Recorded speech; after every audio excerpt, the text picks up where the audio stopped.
Greatest hits. That is our throwback tune for this hour from the Bee Gees. Jive Talkin'. 5:36 on a Friday. How's it going? Carol with you on the Escapade. Joined in the studio by Neil Humphreys, whom we had on the show a couple of weeks ago. Welcome back, Neil. Thank you. Thanks again for joining us. Now, you are the vice president of the Jane Goodall Institute here in Singapore. And the world, of course, is mourning the loss of this extraordinary human being. How are you feeling personally as someone who worked so closely with her? I was shocked at the news initially yesterday, but now I just have a sense of pride and gratitude simply because of the very genuine outpouring of emotion from Singaporeans.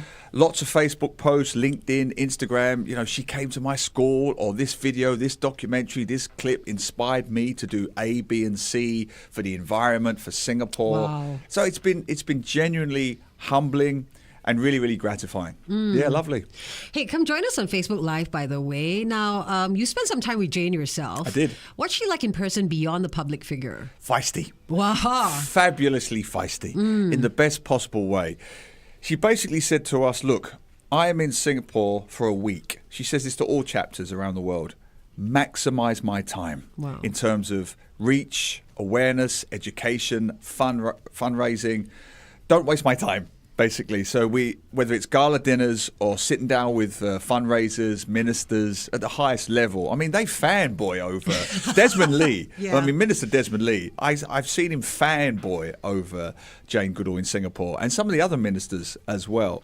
Maximise my time, don't waste it, and I'm here to promote the messages of conservation, wildlife, trying to save our planet in any way we can, and it's great. And I managed to say to her that She was a bit flirty in the most fun way. She knew how to give you those sparkly eyes because we were all terrified of her in the best possible way. She wasn't a frail 90-year-old woman in any sense.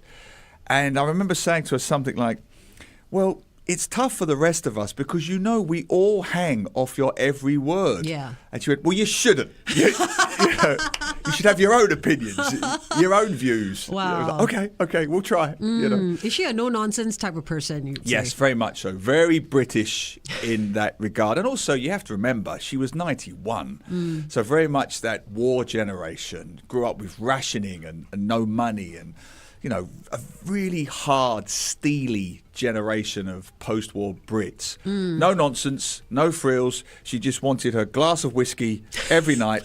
Very specific label, which I can't remember, and I can't give free advertising, but it was we had to make sure she wasn't Mariah Carey type of riders, but she had to have this particular brand of whiskey in her hotel room every night. And she said she did that with her mother through her whole life.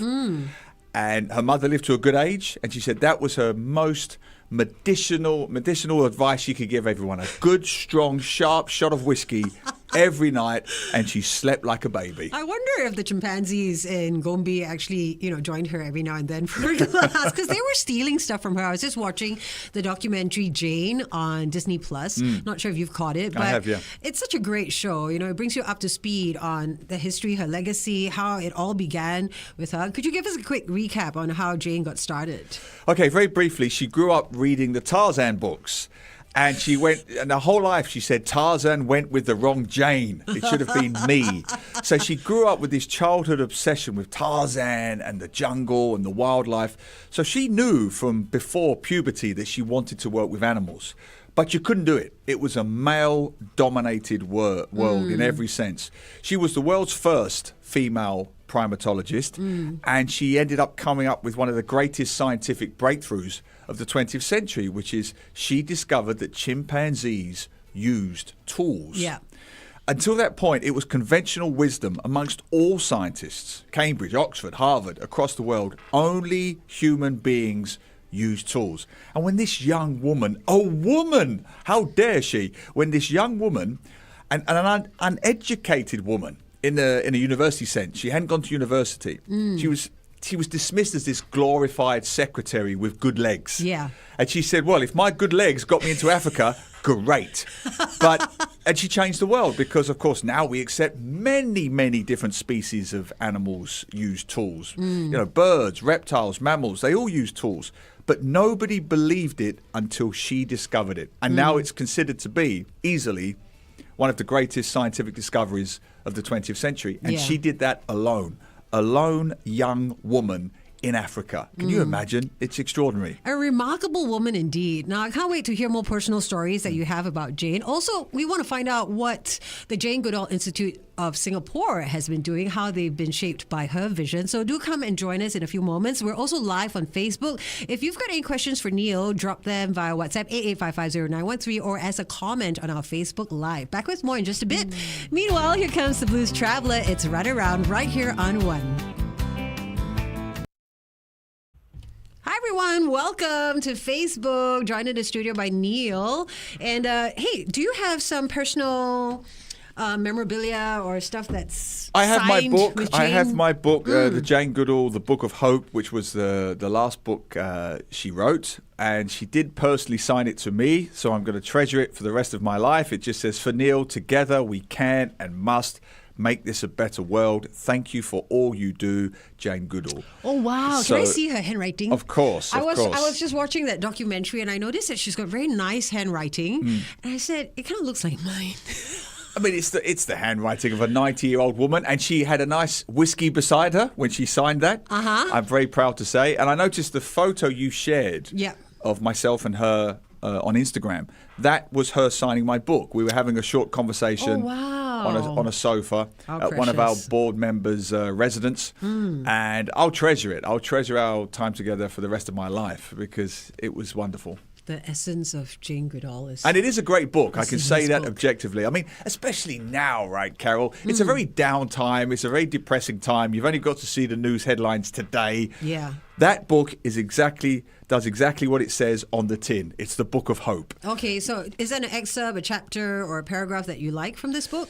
Just the fact that, just the positivity. You know, it's the little differences. We can all, yourself, myself, your producer, the listeners, we can all do little things every day. She was never one of those we've got to, deal with the ice sheets melting single-handedly. No, it's the little things, the classic ones. Don't use air conditioning unless you need it. When you go to the hawker centre, instead of 3 meats and 2 vegetables, switch it. Have 3 vegetables and 2 meats. Wow. Just 1 less meat a day Yeah. will make your diet just that little bit more sustainable, reduce the carbon footprint. If we all did that as a species, we'd save the planet. We don't just need 1% doing everything. Yeah. We need 100% just doing little things every day. That's so true because it can be quite off-putting when you think about, I got to do this. It's I too gotta much. Stay away from plastic. It's too much. Completely. Too much. Yeah, it seems very extreme sometimes. And too right? existential. Yeah. It's too overwhelming. And daunting, yeah. I mean, why start? I mean, the rest of the world's doing it anyway. But the little things, to mention your plastic thing, every day I go to my Sengkang hawker centre, if I'm taking away, dabao, I always take my plastic containers. Always. Every time. It's just habit now. Yeah. Little things like that make a profound difference if we all did it. Yeah. If we all just said, today, I'm not taking the polystyrene containers, I'm taking my own. It would make such a huge difference. Yeah. That was her greatest message, really. All of us making small differences will have a profound impact. Okay, so my contribution hasn't got to do with so much plastic, but I'm trying to cut down on online shopping because of all that transport Yes. that goes on back and forth That's and a the big carbon one. emissions. That's a So I'm big just one. like, okay, I'm trying to cut back on that and only buy or get delivery when it's absolutely essential. So That's a good one. You really? That is a good one because I'm my feeling daughter. quite No, like, my daughter was doing it. There was that phase, post-COVID, where Yeah. everyone was doing it. We all know the brands, the China brands in Yeah. particular, ridiculously cheap. And then she was having parcels delivered that were smaller than this, Yeah. smaller than the book. I said, this is getting ridiculous. You've got a guy driving, some poor migrant worker has driven all the way from the depot down to our apartment to deliver a parcel the size of a postcard. Yeah. That's insane. And she said, yeah, but the delivery's so cheap. That's the point. Yeah. That's the problem. You know what? I've only just had this epiphany, so I'm I'm proud of you, glad. Carol. Thank I'm you. proud of you. Thank you. I haven't told anyone about this, by the way, but it makes a huge difference, right? It does. Okay, we're jumping back live on air. Come join us there. Blues Travel and Run Around here on 1FM 91.3. Good times, greatest hits. That one going out to you if you are indeed running around like a crazy headless chicken on this Friday evening. Thanks so much for having us on. It's Carol with you. And joined in the studio by Neil Humphreys, the author that we spoke to just a couple of weeks ago, who also happens to be the vice president of the Jane Goodall Institute here in Singapore. So, Neil, can you tell us how the Jane Goodall Institute Singapore chapter has been shaped by Jane's vision? Okay, her number one legacy, the thing that she's most proud of, is her Roots and Shoots program, which is an educational program in schools all over the world. I think it's in something like 100, 150 countries now, and Singapore is one of them. And basically what a Roots and Shoots program is it's a youth-powered program. In other words, you take ownership, whether you're primary school, secondary, tertiary, you say, right, I want to do something about plastic waste. Okay, fine. Go come up with your project. Send it to us at the Jane Goodall Institute, and we, through our network of experts, we can support you and facilitate you. That's what we bring to the table. So if you need a primatologist, we know who they are. If you need MParks, we know who to connect you with. If you need PUB, if you need URA, we have a network. If you need politicians, we have a unique network of folks in the nature industries, shall we say, the conservation, sustainability industries. We have levels of expertise that you wouldn't have as a primary school student, secondary school student. We connect you, we help you, we support you, and then you produce this project. And at the end of it, every year, and our next one is in November, we have a youth summit where we pick out the top 6 projects in Singapore in the year, and we present them. We present them to students, teachers, parents, a packed auditorium, and you see the pride, Carol. You see the pride that they've been picked out. And last year, they did it in front of Minister Desmond Lee, the British High Commissioner, and Dr. Jane Goodall herself. Oh, wow. Some of the children cried just to present. You imagine, you're a Singaporean heartland kid. You go to a neighbourhood school. You've done this little environment project in your school. Yeah. About monkeys, Raffles banded langurs, whatever it may be, and suddenly you're presenting it in front of Dr. Jane Goodall herself.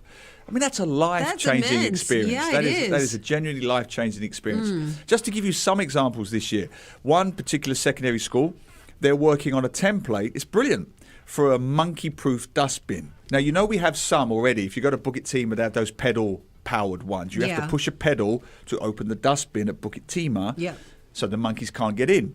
Great, but we've had some feedback that elderly folks, folks with special needs, folks in wheelchairs, they can't open it. So the students... It's become human-proof. It's become human and monkey-proof.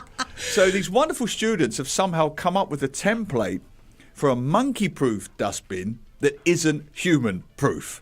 And so our job, we then connect them with engineers, we'll connect them with NParks, and if we get the sponsorship and the investment, we'll actually make it. We'll actually make that dustbin, and we'll put it around their community, around their parks, their park connectors, things like that. So that's the philosophy of Roots and Shoots, to make discernible positive changes in your immediate community. That's amazing. And we're seeing it every day in Singapore. And can groups of, like just regular members of society come together and, approach the Jane Goodall Institute if they need some help? Absolutely. We have university groups, we have graduate groups, we have corporate groups. All you have to do is go to the Jane Goodall Institute of Singapore Facebook page. Tell us what you want to do. We've had folks do beach cleanups. We've had folks do therapy walks around our parks and gardens. We've had groups of volunteers come together and say, we want to help the folks in retirement homes at the Institute of Mental Health at Buangkok. And they've taken folks out from IMH, and they've given them very therapeutic nature walks around our parks and gardens. That is all generated and supported by the Jane Goodall Institute in Singapore. That's so wholesome. I love it's great, that. Right? Yeah, it's great, it right? is. Yeah. All right, we'll be back with more of Neil Humphreys in just a little bit, but also we're currently live on Facebook, so do come join us there at 1FM 913. Any questions for Neil? Come drop by. You can leave it as a comment on Facebook or drop us a WhatsApp at 88550913. The Escapade with Carol on 1FM 91.3. Hey everybody, welcome back to Facebook. Okay, so Neil, what were some of the projects that you took part that you really enjoyed? You said you spent a week with Jane. What did you guys get up to? Okay, what did we do when we was in Singapore? Well, the first thing, I hosted the gala dinner, and that's quite intimidating. You've got an audience of about 400 or 500. One of whom is, of course, Jane Goodall herself, and she's sitting in the middle of the room. But I'm very proud, Carol, I made her laugh. Really? And that seems like it might be a hard thing. She's British, like me. Yeah. We don't pretend to laugh. It's either funny or it's not. We don't act. We don't know. We don't wayang for anybody, right? Yeah. It's got to be funny. So I kicked off, and it was a tricky thing. So I kicked off saying, like many people, I'm only here tonight because of one woman. and I gestured towards Jane Goodall. I said, I'm only here for one woman, my wife. She's just happy to have me out of the house, right? And I saw Jane Goodall genuinely burst out laughing because she's so used to the deference. But Brits know, we know that we love self-deprecation. We don't take ourselves too seriously, and we're not so keen on pomp and ceremony. And Jane was really not keen on pomp and ceremony. They'd always have, almost government style, queues of minions lining up, leading her the way like she's a royal figure. If she ever felt a situation was getting too official, too formal, she'd start running. She would literally start running as if to say, I'm not some silly old woman, some frail old woman you've got to usher here and usher there. I'm an independent, strong, feisty woman. I can take care of myself. So, yeah, she didn't suffer fools gladly in that regard. Yeah. No, very, very funny. So we did the gala dinner. Then we had a big event with Sylvia Earle, who, of course, is what Jane Goodall is for the green, the forests. She is for the blue of the oceans. And that was it was like BTS, Justin Bieber, Taylor Swift, all coming together, but for the environmental world. I love that. And honestly, I've been around lots of famous people like you have. I've interviewed David Beckham and folks like that. So I've seen that level of adulation before. I've never seen it for a 90-year-old woman. And so the board members, we had 3 male board members, myself and 2 local guys. We had to be her bodyguards. We had to usher her, like Beyonce, back to her car because she was being mobbed, Carol. It's not exaggeration. She was being mobbed. It was either people trying to take selfies or people shoving paper in her face to autograph. Or I saw one woman, this is absolutely true, she was doing her thesis, her university thesis on Jane Goodall, and she just went, Dr. Jane, and just burst into tears and got quite hysterical. And I have to say, it was slightly unnerving, but you could clearly see that this happens to Dr. Jane a lot because she was so calm, so unflappable. But it was kind of like the sort of thing you see with BTS or One Direction or whatever, that teenage kind of response. So, we had to step back, stand out the way, step back. And we had to create and carve out a path for her to get back to her car. And even when she was in the car and the window was open, people were trying to touch her. What? Like she had healing, like Mother Teresa type qualities. Why do you think that is? Because, for many reasons. Because to the environmental world, there's no one bigger. There is, maybe David Attenborough. David Attenborough, yes. But were they friends? Yes. But he wasn't an actual conservationist in the field, and I'm not downplaying what he did. He's fantastic. But she actually went into the field. She conducted groundbreaking, life-changing research. And as a woman, it's also mostly from the women where you see this kind of, because there are so many people around the world today who owe their careers directly to her. Actually, young women who were inspired by her. If I'm not wrong, I think Diane Fossey from Gorillas in the Mist. That's her, was also kind of looking to Jane for inspiration in a way. Correct. Yeah. There was 3 of them, and I feel bad now, I forgot the other name. But there was the 3 pioneers. There was Jane with the chimpanzees. There was, if someone could look this up, there was Jane with the chimpanzees, there was Diane Fossey with the gorillas, and there was another lady with the orangutans. And they were like the 3 pioneering female primatologists. That's amazing. And they're just revered today. Yeah. The president of my institute, Dr. Andy Ng, who is Singapore's top primatologist, arguably one of the best in Asia. I was with her last night, and she broke down talking about Jane. She became a primatologist because of her. Wow. Because of Jane. And the research we have today on Singapore's Raffles banded langur is entirely because of Dr. Andy Ng, and she was entirely inspired by Dr. Jane Goodall. So it has a direct impact on Singapore. It's extraordinary. Amazing. The ripple effect. Yeah. It's so far-reaching. I don't even know where it ends and begins anymore. Yeah. All right, we're just jumping back live on air, so do come join us there on 1FM 91.3.